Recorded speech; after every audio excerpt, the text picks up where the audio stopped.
시청자 여러분 안녕하십니까? BOE 모닝뉴스 시작합니다. 대북전단과 물품 살포를 금지하는 한국 내 법안은 자유민주주의 가치를 훼손하고 북한 주민들의 알 권리를 말살하는 북한 정권에 동조하는 것이라고 탈북민들이 지적했습니다. 국제사회는 대북 정보 유입을 강화하고 있는데 한국 정부와 집권 여당은 이를 막고 있는 상황이 개탄스럽다는 비판도 나왔습니다. 미국과 영국, 일본 등에 거주하고 있는 탈북민들의 반응을 조상진 기자가 보도합니다. 한국 집권 여당이 국회 외교통일위원회에서 대북전단과 보조기억장치, USB 등의 살포를 금지하는 법안을 단독 강행 처리한 데 대해 탈북민들은 개탄스럽다는 반응을 보였습니다.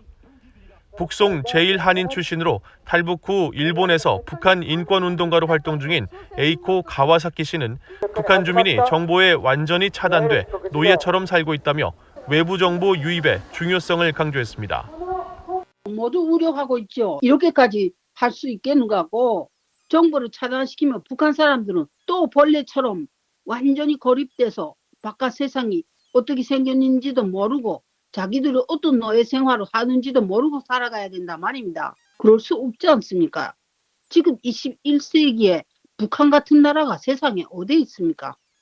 미국에 탈북 난민으로 입국한 뒤 지난 2012년 미국 하원 청문회에 출석해 대북 정보 유입의 중요성을 증언했던 한송화 씨는 이번 대북전단 금지법 강행으로 미한동맹이 강조하는 자유와 민주주의, 인권 가치에 큰 혼란이 왔다고 지적했습니다. 미국 의회는 북한 주민들에게 외부 정보 유입을 더 확대하는 북한인권법 재승인 법안을 채택했는데 동맹인 한국 국회는 오히려 금지법을 추진하고 있어 당황스럽다는 것입니다. 당황스럽죠. 한국도 자유세계인데 그 자유대로 모든 것을 이루어져야만이 북한도 자유세계가 될 수 있고 하기 때문에 저는 계속 보내줘야 된다고 저는 100% 그렇게 인식합니다. 근데 이 한국 정부가 반대하고 이 사람들이 활동을 자유를 막아버리는 것은 그건 북한하고 똑같은 정치 통치란 말입니다. 영국에서 탈북 인권운동가로 활동 중인 박지현 진검다리 대표는 영국 내 인권단체들과 정치인들도 대북 정보 유입을 금지하는 한국 내 법안에 대해 납득하기 힘들어하는 분위기라고 전했습니다. 그러면서 문재인 한국 대통령이 취임 초기 독일을 방문해 발표한 한반도 평화 관련 베를린 구상의 진정성에 의구심이 든다고 말했습니다. 우리가 평화를 얘기하면서 또 평화로운 통일을 얘기하는 지금 현 정부가 북한 주민들이 알아야 될 정보를 막는다는 것은 우리 그 자체가 그 평화를 원한다는 것이 아니잖아요, 실질적으로는. 말과 행동이 너무 다른 것에 대해서 사실은 분노하고 지금 21세기에 맞춰서 북한 주민들도 정보시대에서 나오는 그런 소식을 듣고 본인들이 살고 있는 삶에 대해서 깨달음과 또 본인들이 어떤 삶을 살고 있는지 이걸 알아야 되는 것이 북한 주민들이 권리 중에 하나예요.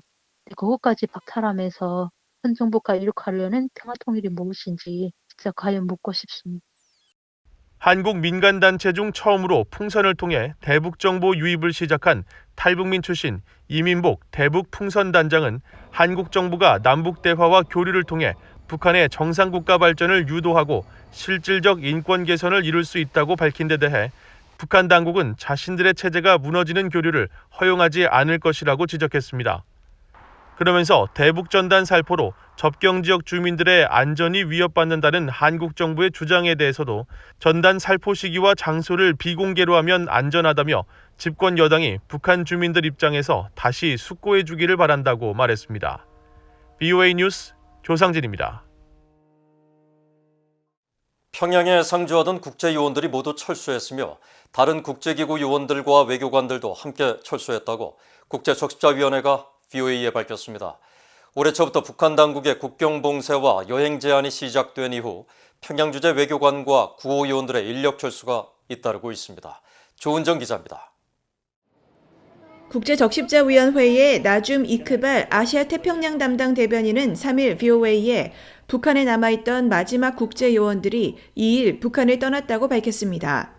이크발 대변인은 요원들이 임무를 끝내고 떠났으며 다른 기구들의 국제요원, 외교사절들도 함께 북한을 떠났다면서 몇 명이 동행했는지는 알지 못한다고 전했습니다.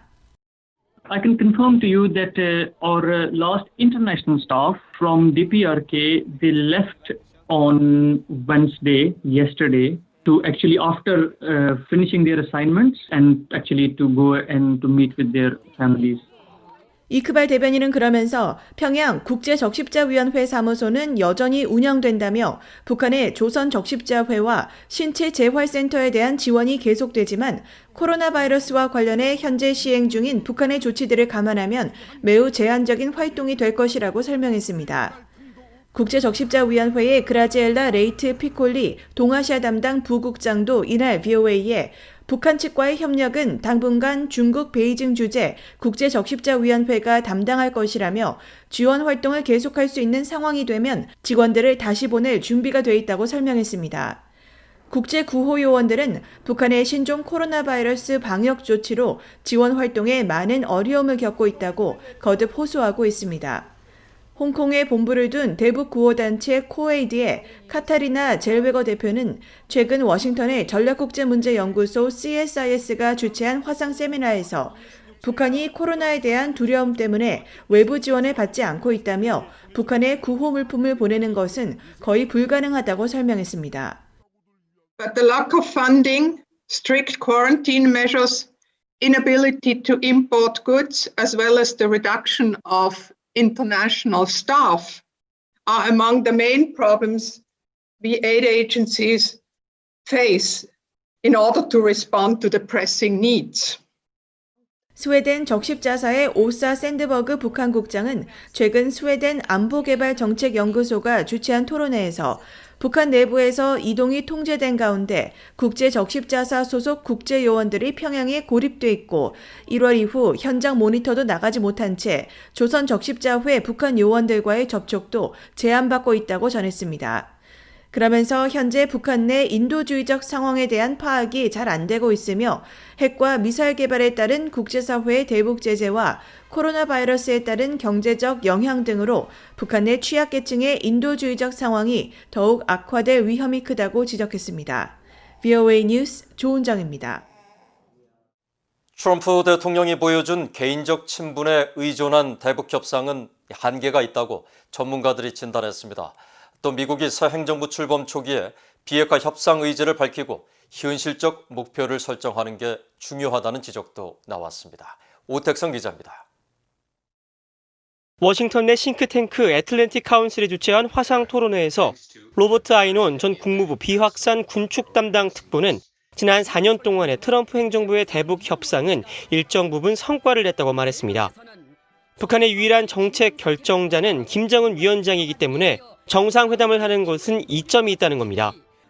아이논 전 특보는 그런 트럼프 대통령이 너무 개인적인 친분에 의존해 성과를 내지 못했다면서 새로 출범할 바이든 행정부는 친분에 의존한 대북 협상에 나서서는 안 된다고 강조하고 비핵화 협상에서는 단계적 접근이 현실적이라고 주장했습니다. It's not giving up the goal of complete denuclearization. It's not accepting North Korea as a permanent nuclear armed state. But it's saying that this is a long-term goal that has to be achieved step by step. 반면 마커스 갈로스카스 전 국가정보국 북한 담당관은 이런 단계적 잠정 합의 방식이 현실적일 수 있지만 북한이 이를 악용할 가능성을 경계해야 한다고 지적했습니다. They're trying to make some kind of partial concession to us to get some relief. So Pyongyang. An interim deal is just really intended to get enough relief so that they can go back to business as usual.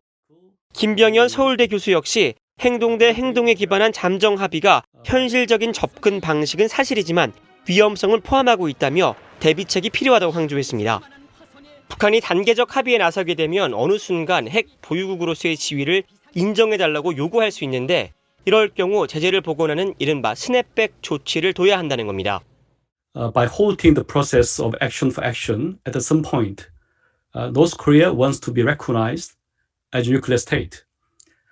In that case, reinstalling the sanctions according to articles on snapback is a possibility. It should start. But I doubt whether China and Russia will agree to this.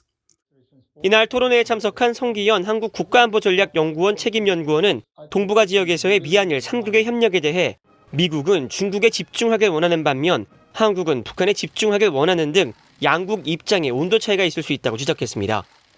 그러면서 바이든 행정부가 들어선 뒤 3국의 비핵화 해법 논의가 얼마나 빨리 또 얼마나 진지하게 이루어지느냐 하는 것이 중요한 문제라고 지적했습니다. 토론회에서는 미국 새 행정부의 북한 관여 시점도 거론됐습니다. 아이논 전 특보는 바이든 행정부가 국내 문제에 집중하고 있기 때문에 북한 문제는 우선순위는 아닐 것이라고 말했습니다.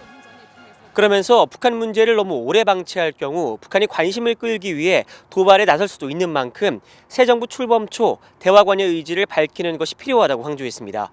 VOA 뉴스 오택성입니다. 미국 의회가 2021 회계연도 국방수권 법안의 최종안을 확정하고 주한미군 감축에 대한 행정부의 일방적 조치를 제한하는 조항을 3년 연속 포함시켰습니다. 미국 상원과 하원 군사위원회는 약 4개월간의 협상 끝에 7,405억 달러 규모의 2021 회계연도 국방수권 법안에 최종 합의했습니다. 이와 관련해 상원 군사위 관계자는 3일 VOA에 확정된 최종안의 특정 요건을 충족하지 않는 이상 주한미군 규모를 현재 수준인 28,500명 미만으로 감축하지 못하도록 하는 조항이 포함되었다고 밝혔습니다. 최종안은 주한미군 감축 시 미국의 국가안보 이익에 부합하고 영내 동맹국들의 안보를 상당 부분 저해하지 않으며 한국과 일본을 비롯한 동맹국들과 적절히 논의하였다는 점을 의회에 입증하도록 명시했습니다. 미 의회는 행정부의 일방적인 주한미군 감축 조치에 의회가 제동을 걸 수 있도록 하는 조항을 지난 2018년부터 3년 연속 국방수권법에 포함시키고 있습니다. 차기 바이든 행정부의 국방장관 후보로 거론되고 있는 타미 더거스 상원의원이 북한은 변덕스럽고 예측하기 어려운 나라라고 지적하면서 미한동맹 강화의 중요성을 강조했습니다. 더거스 상원의원은 3일 민간연구단체인 브루킹스 연구소가 주최한 화상회의에서 영내 안보에 위협이 되는 국가로 중국, 러시아와 함께 북한을 지목하면서 북한은 위험하고 변덕스러운 국가로 당장 내일 무슨 일이 벌어질지 전혀 예측할 수 없는 나라라고 말했습니다. 그러면서 미한동맹 등 인도태평양 지역 내 미 동맹 국가들은 이런 예측 불가능한 상황 속에서 안전을 제공하고 있다고 강조했습니다.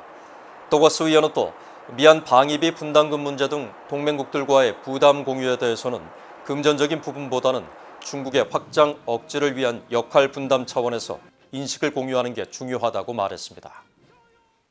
스티븐 비건 미국 국무부 부장관 겸 대북 특별대표와 일본 외무성 차관이 북한 문제 등을 논의했다고 국무부가 밝혔습니다.